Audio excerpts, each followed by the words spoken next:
am Nai, and she is the founder of Movement Moments. We come to you live every Sunday at this time, and not every day, but every Sunday. And so today I'm really excited. She has some fun stuff as always. Mom, tell us a little bit about you and what is Movement Moments?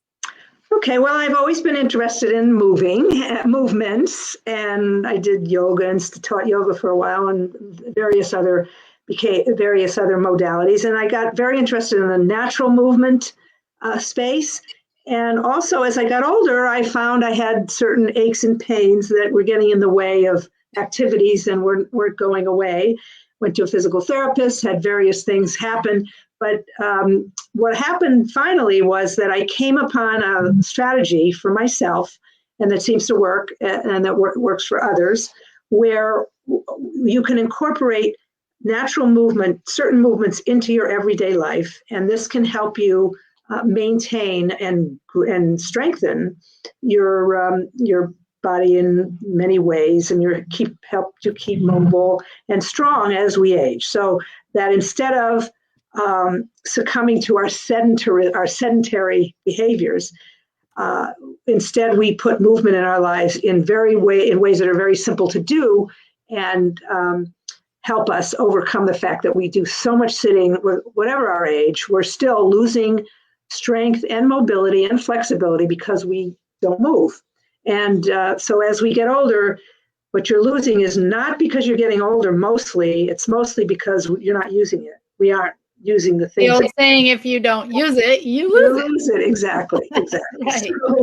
So we've been, Robin and I have been meeting once a week and showing different movement moments that are these little activities that you can stick in your day when you're doing other things also, so you don't need any extra time.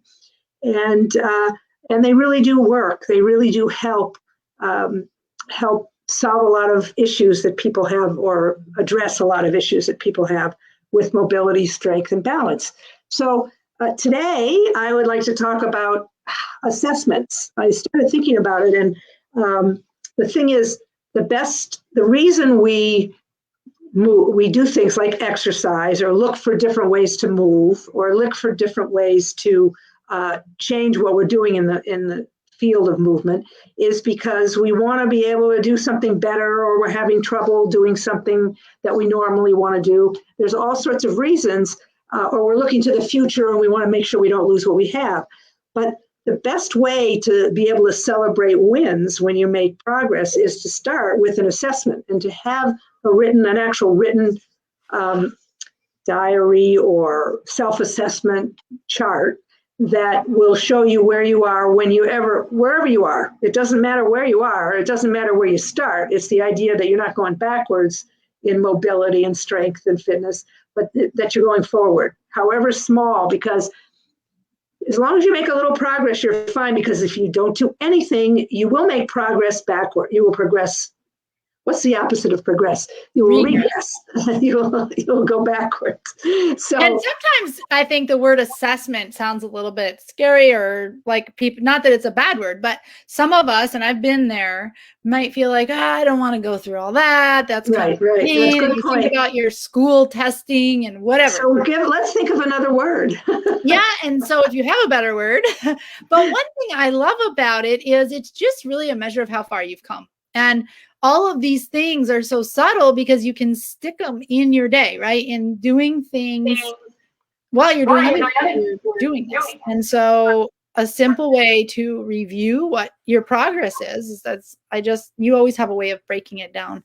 So it's simple. So that's going to be really fun to hear about those simple ways of seeing our progress, right? Yeah. So I started doing this, and I haven't finished actually, but what I plan to do is have a little cheat sheet that can help you and lead you through your own assessment.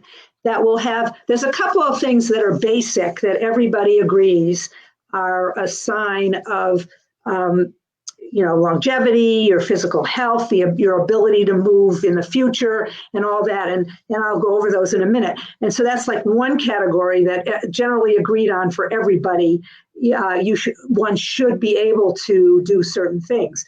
And then there's the the self-assessment that's very particular to every individual, which is what's bothering you?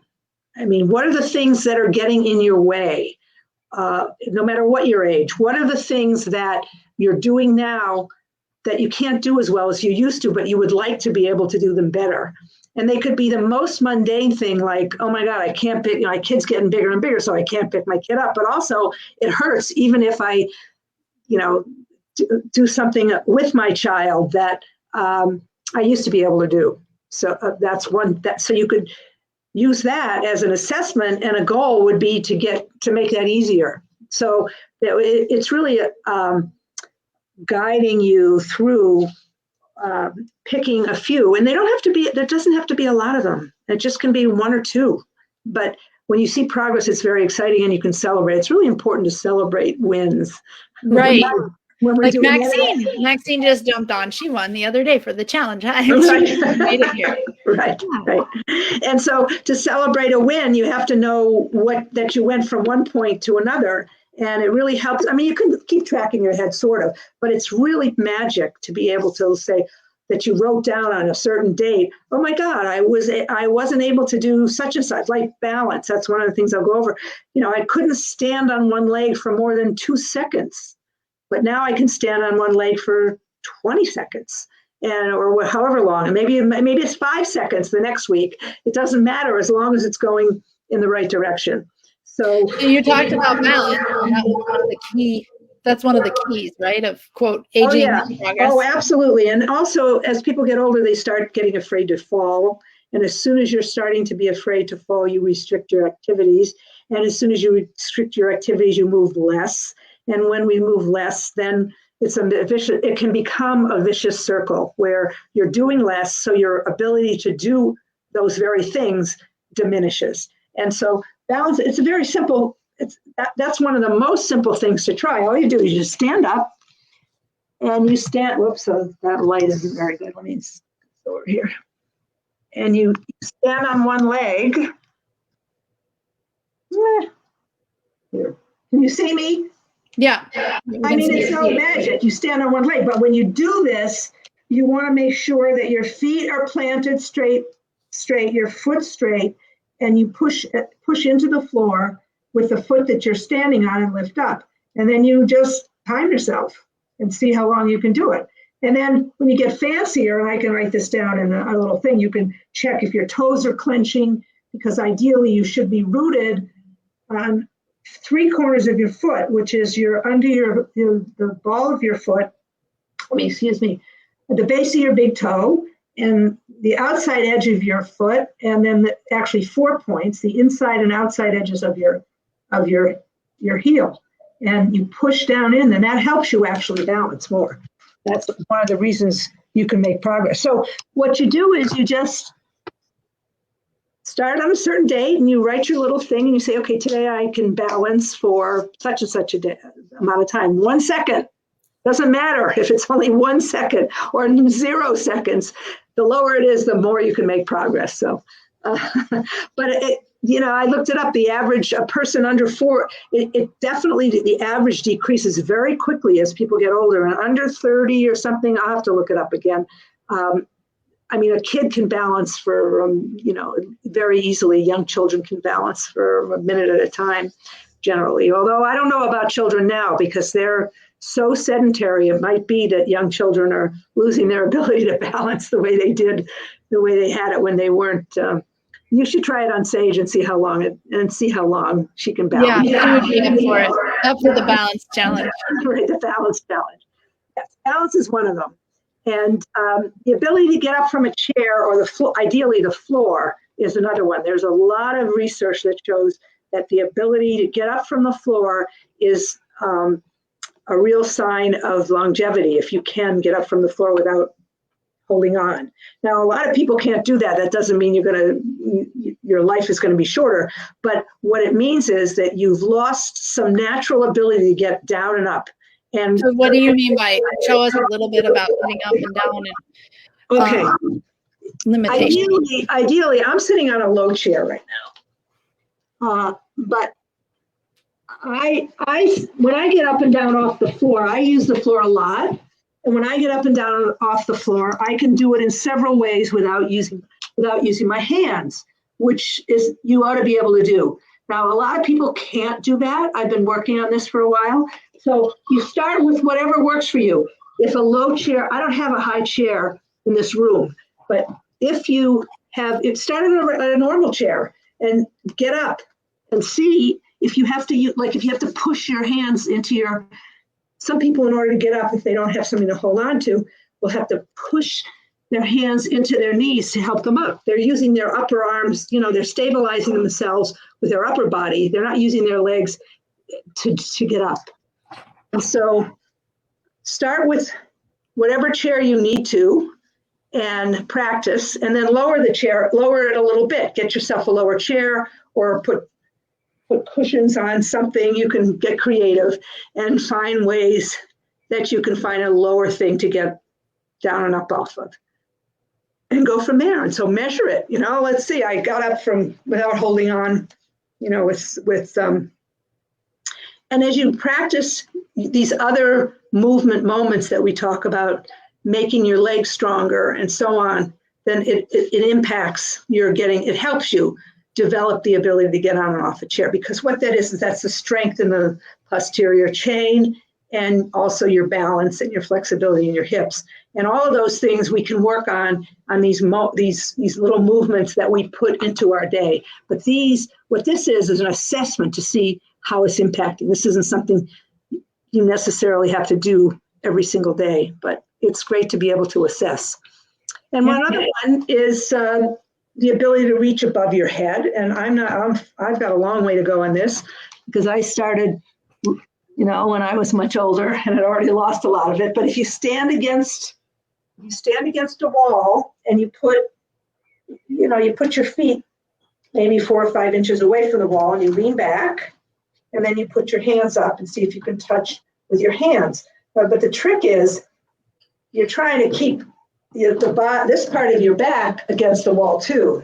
If you just stand up and try to reach the wall, you find that you generally lift up and all of this curves back. That's not what the goal is. The goal is to do the work in your shoulder, not in your back. That's not raising your arm over your head, should not be engaging your lower back and all of those. And you shouldn't be moving your pelvis forward. You just should be raising your arm. And so to have that mobility, you have to practice. But you should be able to, ideally, and this is something you can test for yourself, take a picture or have someone take a picture for you and see how far up you can get while you still have this part of your back and your butt against the wall. And you can do these kinds of things too. And we talked about stretching by how you increase your range of motion is by reaching up. And so you just reach up to touch the top of the doorway every time you go through the door and things like that. So those are the kinds of assessments. And there are a bunch of others, but we can talk about those another time. We're getting a little late already.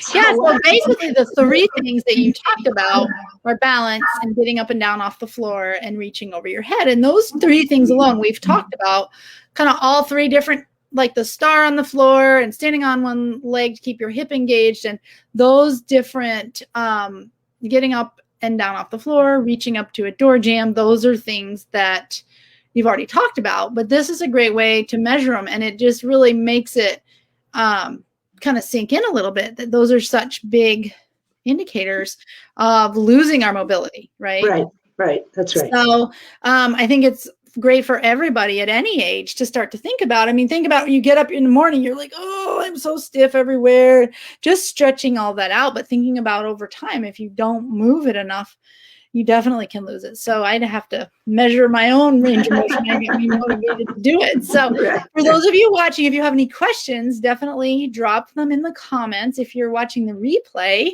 feel free to drop them in the comments. We'll still be able to answer them. Or if you have other questions, you can message us. We always love to hear your feedback and love to see everybody joining us on here. We do this every week. Yes, time. What I wanted to say is I do have in the works is this little cheat sheet and assessment sheet if we can think of another word, I'll call it something else. Progress report. Well, you got to start progress report after you started, but you have to get your baseline. Right. I like the baseline idea too. I'll think of it. Maybe I'll try to think of another name for it. But it's going to be this, a PDF of a little sheet that will help you make these assessments that'll give you a starting place, a baseline. And then you can check in with yourself from time to time and see how much progress you will make. And so if you want to get that, then I'll need your email. And also I am going to be starting a weekly newsletter and blog. And so you will get that also. And so if you do want it, please direct message me or Robin with your email address, and we'll get it off to you. So I'm looking forward to sending it out. Yeah. So let's get a lot of people asking for it, because that'll make me get it done even faster. I want to be on the list. I need motivation. I have motivation, but I always need guidance, I guess is a better word. Hey, Sharon, good to see you on here.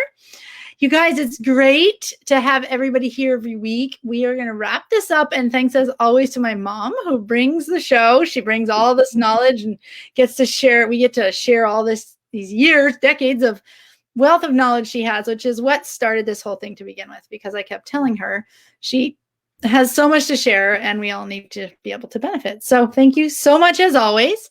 And we will catch you all again. Like my mom said, if you want her information, if you want your little tracker baseline worksheet, she can get it to you. Message us, drop a comment below. We will get your information to get it to you. So you all have an amazing week. Keep moving. And yes, keep moving. Sunday. Yes. Next week, it's Valentine's Day. So you can show your body love. We will see you back here. And if you're going to watch the Super Bowl, enjoy. Oh, right. It's Super Bowl Sunday. I've been so busy doing other stuff. I totally forgot. All right. We'll talk to you all next week. Thanks again. Bye. Bye.